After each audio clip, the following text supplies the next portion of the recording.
Live show ఒకసారి విజయవాడ సాయిబాబు గారితో మాట్లాడదాం. సాయిబాబు గారు, కేంద్ర రాష్ట్ర ప్రభుత్వాలు ప్రత్యేక హోదా ఎంత ముగిసిపోయిన అధ్యాయం అని చెబుతున్నా ప్రతిపక్షాలు దాన్ని వదిలిపెట్టట్లా. నిన్న లోక్సభ రాజ్యసభ ఉభయ సభల్లోనూ కూడా వైసీపీ ఎంపీలు ఇదే అంశాన్ని ప్రస్తావించారు. పార్లమెంట్ నిర్ణయాన్ని అమలు చేయరా, ప్రత్యేక హోదాని పక్కదారి పట్టించారు, అవన్నీ మాట్లాడారు. అయితే ఫిరాయింపుల గురించి కూడా మాట్లాడారు. సరే, ఫిరాయింపుల సంగతి పక్కన పెడితే వాళ్ళు ప్రస్తావించడం, మీరు సమాధానం చెప్పుకోవడం, ఈ ప్రక్రియ కొనసాగుతూనే ఉంటుందా ప్రత్యేక హోదాకు సంబంధించి?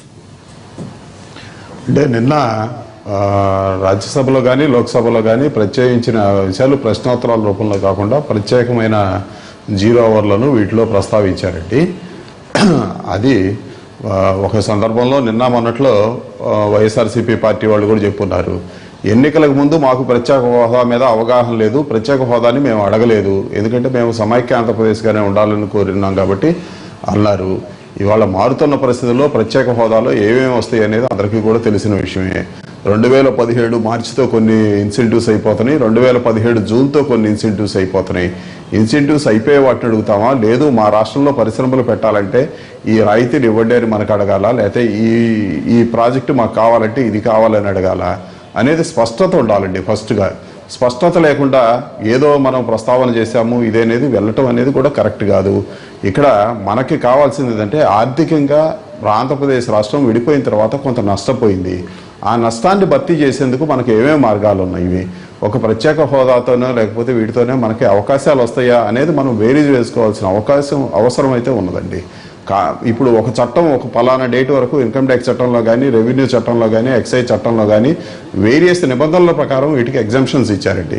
అంతేగాని ప్రత్యేక హోదాతో ఇవన్నీ వర్తిస్తాయి అనేది చట్టంలో కూడా ఎక్కడా లేదండి. ఇన్కమ్ ట్యాక్స్ యాక్ట్లో పలానా పరిశ్రమలకు పలానా రోజు వరకు ఎగ్జంప్షన్ ఉంటుంది, అదేవిధంగా ఎక్సైజ్ చట్టంలో పలానా రోజు వరకు ఎగ్జంప్షన్ ఉంటుంది అనేది ఉన్నదండి.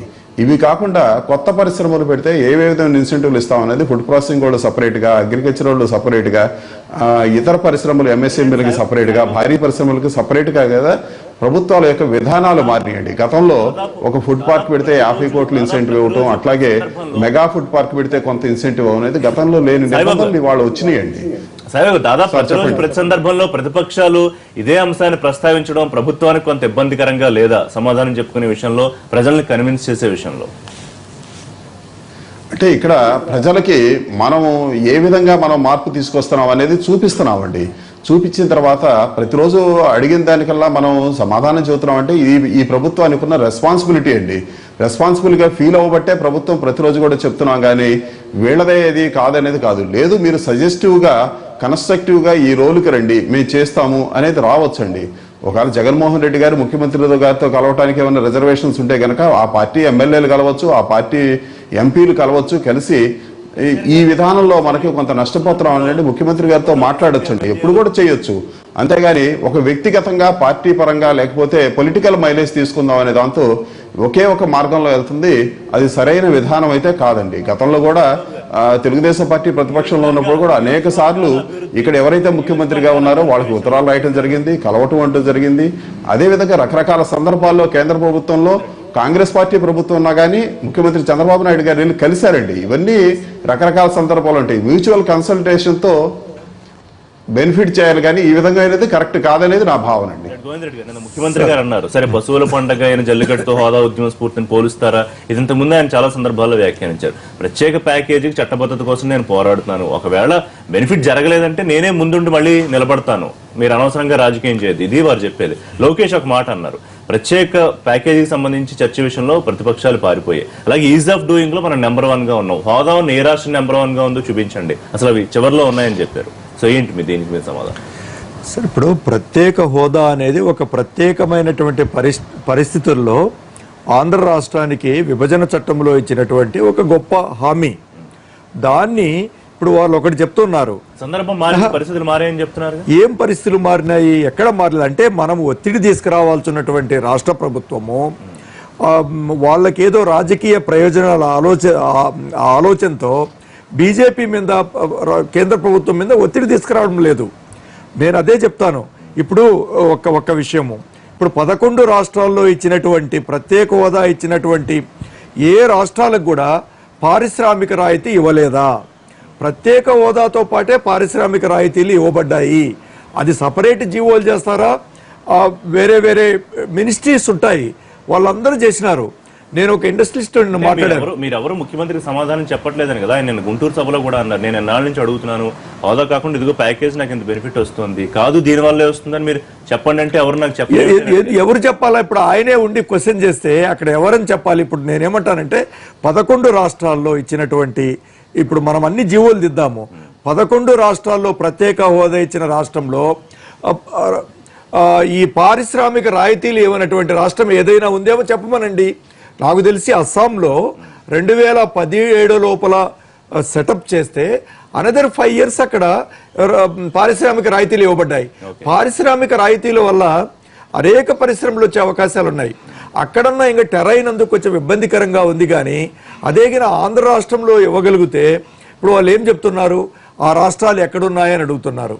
అవే ఇవ్వకపోతే ఎక్కడుండేటి, ఇవ్వక ముందు ఎట్లున్నాయి, ఇచ్చిన తర్వాత లేకపోయినా కూడా ఇప్పుడు ఆంధ్రప్రదేశ్ మన 10.5 లక్షల కోట్ల పెట్టుబడులు MOUలు కుదిరాయి, లేకపోతే ఈజీ ఆఫ్ డూయింగ్ లో నెంబర్ 1 గా ఉంది. ఇది కదా ప్రభుత్వం చెప్తోంది. అంటే ఇప్పుడు అవసరం లేదనే సార్. ఇప్పుడు దానివల్ల వస్తే మనకు వచ్చిన హోటల్లో ఎన్ని వస్తాయని తెలియదు, ఎప్పట్లోపల సెటప్ చేస్తారని తెలియదు.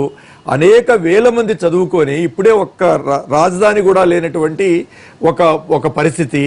అనేక మంది పిల్లలు ఎక్కడైనా మద్రాసు వైపో, బెంగళూరు వైపో, హైదరాబాద్ వైపో చూస్తున్నారు. కానీ అక్కడ ఇండస్ట్రియలైజేషన్ ఏం జరిగింది చెప్పండి?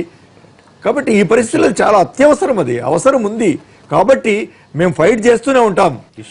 ఇష్యూని రేస్ చేసింది మీరే, క్లోజ్ చేసింది మీరే. ఇక్కడ మాత్రం ప్రభుత్వం ప్రతిపక్షాలు కొట్టుకునే పరిస్థితి తీసుకొచ్చారు.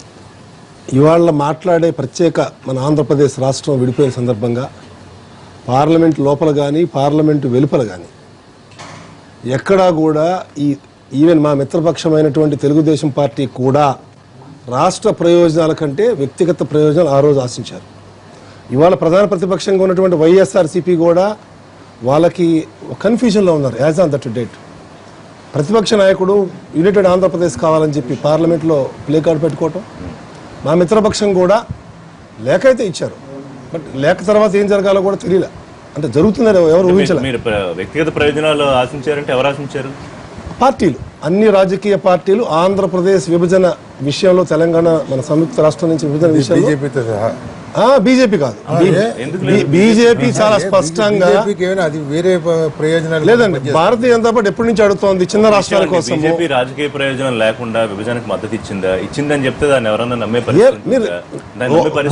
నమ్మకం చిన్న రాష్ట్రాల విషయంలో భారతీయ జనతా పార్టీ స్పష్టంగా చేసింది. మేము 3 రాష్ట్రాలు చేసాం, ఛత్తీస్గఢ్. ఎప్పుడు 96లో తర్వాత మీరు వచ్చిన తర్వాత అధికారంలోకి వచ్చినాక ఒక్క రాష్ట్రాన్ని చేసినారా? మీరు డిమాండ్ ఆధారంగా కావాలని కాంగ్రెస్ భౌగోళిక పరిస్థితి ఆధారంగా చేస్తా ఉన్నాం మేము. కానీ ఆంధ్రప్రదేశ్ రాష్ట్ర ప్రయోజనం చెప్తారు. ఈ ప్రతిపక్షాలకు ఏం చెప్తారు? ఇప్పుడు ఏదో ఒక సందర్భంలో ప్రత్యేక హోదా గురించి మాట్లాడుకుంటున్నాం, ప్రత్యేక ప్యాకేజ్ అన్నారు. కేంద్రం పెద్దలు ఎవరు అరుణ్ జైట్లీ గారి నోట్లోంచి ఎప్పుడు ప్యాకేజ్ అని మాట రాలేదు. Special measure assistance, special assistance measure అంటారు వారు. సో అసలు ప్యాకేజ్ లేని దానికి చట్టబద్ధత ఏంటనే ప్రశ్న కూడా ఉత్పన్నం అవుతుంది కదా. ప్యాకేజీ చట్టబద్ధత, దానికి కావాల్సినటువంటి నిధులు కానీ విధులు కానీ అభివృద్ధి కానీ తప్పనిసరిగా మేము కట్టుబడి ఉన్నామని గౌరవ ప్రధానమంత్రి చెప్పున్నారు, మా పార్టీ చెప్పుకుంది, మా పార్టీ జాతీయ అధ్యక్షులు చెప్పుకున్నారు. దానికి తగిన రీతిలోనే నిధులు కేటాయిస్తున్నారు, అభివృద్ధి జరుగుతా ఉంది. ఆంధ్రప్రదేశ్ పర్యటనకు వచ్చి లేదు నాయన అని చెప్తే కూడా ఈ ఇష్యూ క్లోజ్ అవుతుందేమో. సార్ ఋషి గారు ఒక్క సెకండ్ సార్, బిఫోర్ కృష్ణారావు గారు మాట్లాడే ముందు, సెక్షన్ 46 లోనే బుండేల్ఖండ్ లాంటి వెనుకబడిన ప్రాంతాలకు ప్యాకేజ్ అనేది, మిగతాది ఆయన జైట్లీ గారు ఏం చెప్పినారు? సెప్టెంబర్ 2016లో కేవలము స్పెషల్ అసిస్టెన్స్ ఇస్తాము అన్నారు. స్పెషల్ అసిస్టెంట్స్ కూడా ఏం చేశారు? వాళ్ళు ఏదైతే విభజన చట్టంలో ఉన్నాయో వాటంటే కూడా బీహార్కు చెప్పారు ఎన్నికల ముందు 3.5 లక్షల కోట్ల రూపాయలు అన్నారు, అది మర్చిపోయినారు. ఇక్కడ చెప్పినారు, మర్చిపోయారు తప్ప 80,000 ఎక్కడ పోతే అక్కడ చెప్పేస్తున్నారు, ఎన్నికలు అయిపోయిన తర్వాత మర్చిపోతున్నారు. ఇక్కడ ఇది ఒక డ్రామా మాత్రమే. చట్టబద్ధత వెంటనే ఇవ్వరండి. ఇప్పుడు మీరు ప్రకటించిన పద్ధతి వారీగా రిలీజ్ చేస్తుంది తప్ప చట్టబద్ధత ఎన్నాళ్ళుగా అవుతుందంటారు? ముఖ్యమంత్రి ప్రయత్నిస్తున్నారని చెప్తున్నారు. మీకేమన్నా నాకు అవగాహన ఉందా? ఒక వారం రోజుల్లో ఇస్తాము, టైం లిమిట్ ఉండదండి. ఇప్పుడు ఉన్న పరిస్థితి ఆధారంగా ఉంటుంది.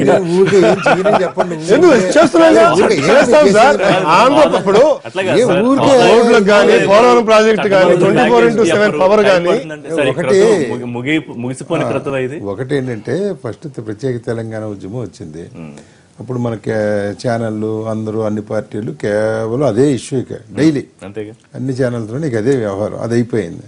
అది అయిపోయిన తర్వాత ఆంధ్రప్రదేశ్ కొత్తగా ఈ ప్రత్యేక హోదా అదొకటి పట్టుకున్నారు. అది రాలేదు కాబట్టి అదొకటి పట్టు అదే నడుస్తుంది, అదే క్యాసెట్. టీడీపీ ఒకటే పద్ధతి, బీజేపీ, వైఎస్ఆర్, విశ్లేషకులు అందరం ఒకటే క్యాసెట్ మళ్ళీ వేయడం తప్ప ఇక్కడ మళ్ళీ కొత్తగా ఏమీ లేదు. ఒకటి సెప్టెంబర్ 8వ తేదీన 2016 గత సంవత్సరం అరుణ్ జైట్లీ గారు రాత్రి 11:15కి అనౌన్స్ చేసినటువంటిది SAM, అది స్పెషల్ అసిస్టెంట్ మెజర్స్ ప్యాకేజీ కాదు. స్పెషల్ అసిస్టెంట్ మెజర్స్ది చట్టబద్ధత కల్పిస్తామని సుజనా చౌదరి గారు అక్టోబర్ 1ని చెప్పారు. 2 రోజులని, వారం అని, 15 రోజులని, ఆ 3 బాటలు అప్పుడే వచ్చేసాయి. అది అయిపోయింది. ఇప్పుడు 3 నెలలు 4 నెలలు అవుతుంది. చంద్రబాబు నాయుడు గారు కూడా ఎంపీలందరికీ ఆదేశించారట, మీరు ప్రత్యేక ప్యాకేజీకి చట్టబద్ధత కోసం ప్రయత్నం చేయండి. భారతీయ జనతా పార్టీ నాయకులు ఏమంటున్నారంటే special package, so called special assistant measures, శాము ప్యాకేజ్ ఏదో అనుకుంటే అవన్నీ చట్టంలో ఉన్నవే కాబట్టి మళ్ళీ చట్టబద్ధత ఏంటి? విభజన చట్టంలో ఉన్నవే కదా మేము చెప్పింది. మళ్ళీ కాబట్టి మళ్ళీ దాని చట్టపద్ధతి ప్రకారం ఇంక మళ్ళీ కొత్త చట్టపద్ధతి ఏమీ లేదు అన్నట్టుగా ఒక బీజేపీ నాయకుడు మాట్లాడాడు. అదొకటి ఇంకా వస్తాయి, ఇంకా రకరకాలు వస్తాయి. ఇప్పుడు ప్రత్యేక హోదా ఈ సెప్టెంబర్ 8న అరుణ్ జైట్లీ గారు చెప్పడానికి 5 నిమిషాల ముందు కూడా సుజనా చౌదరి గారు చెప్పింది. కానీ దానికి 4-5 రోజుల ముందర రాజ్యసభలో ఈ ప్రత్యేక బిల్లు రామచంద్రరావు గారి వ్యవహారం అయినప్పుడు అరుణ్ జైట్లీ గారు లేదు అని అన్న తర్వాత రక్తం మరిగిపోయిన చంద్రబాబు నాయుడు గారు రక్తం మరిగింది, అదేంటి ప్రత్యేక హోదా ఎందుకు లేదని అది అన్నది. అంటే అప్పటిదాకా మీరు కావాలని అంటున్నారు. అంటే అది మీరు ఎందుకు కావాలంటున్నారు? ప్రత్యేక హోదా ఏదో ప్రయోజనం ఉంటుంది కాబట్టి మీరు కావాలంటున్నారు. లేదా సరదాగా అడగలేదు కదా, 2 ఏళ్ల పాటు 2 ఏళ్ల పాటు మీరు అడిగారంటే there is something, some substance అనేది. మళ్ళీ అది మీరు వద్దు, ఇదేదో ఇస్తాము పోలవరానికి అనేప్పటికీ సరేనండి అది వదిలేయండి, ఇప్పుడు ఇది పట్టుకున్నాం అన్నారు. ఇది పట్టుకున్నప్పుడు దీని చట్టబద్ధత లేదు, అది దాంట్లో ఆ సందిగ్ధత అలాగే కొనసాగుతుంది. ఒకటే నిన్న ఏంటంటే ఇది రాష్ట్రపతి గారి ప్రసంగానికి ధన్యవాదాలు, అది ఒకటి తప్పనిసరిగా ఉంది కదా. ఉభయ సభలను ఉద్దేశించి చేసిన దానికి రాజ్యసభలోనూ లోక్సభలోనూ చర్చలు మొదలయ్యాయి. చర్చలు మొదలైనప్పుడు మేకపాటి రాజమోహన్ రెడ్డి గారు మీరు చెప్పినట్టు ఇది ఫిరాయింపు అది ఇది వాళ్ళు ఏదో మాట్లాడాలి కదా, ఎవరికాళ్ళు స్టేట్ సబ్జెక్టులు మాట్లాడారు మా సంగతి ఏంటని.